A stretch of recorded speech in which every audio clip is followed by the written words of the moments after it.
Nakakatakot to. Malayo sa bituka ito. Ayan ang nangyari sa'yo. Ako ito, kakain na lang sana. Pero in fairness, ang sarap dito. Ano to?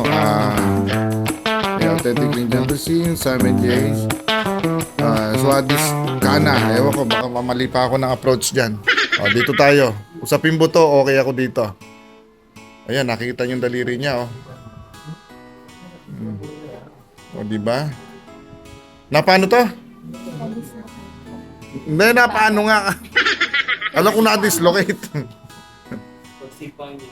Ay, pagsipa po ng kalaban. Pagsipa ng kalaban. Nasipa yung kapo. Oo. Adi, paano gagawin natin yan? Sagutin ba yan ng sumipa sa'yo? Hindi. Hindi. Umuwi na po eh. Umuwi na. Ay, ray ko. Kasi palalaki babae. Babae po. Paklase ko rin. Kaklase mo. Di ba wala namang pasok ngayon? Sila po lang. Ha? Practice sila. Training. Ay, congrats. Ay, nang nadali nyo. Sige. Nakakatakot to. Malayo sa bituka ito, pero pag nilapit natin, malapit. Yan.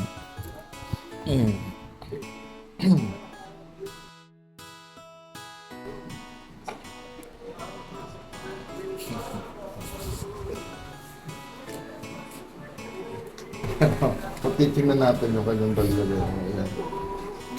Parang naglalaro kami ng bata, pinaanod namin sa ganyan.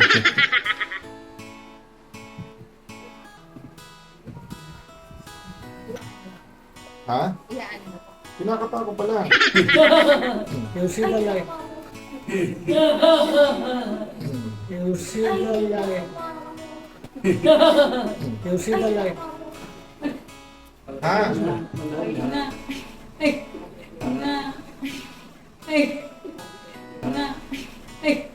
Ano?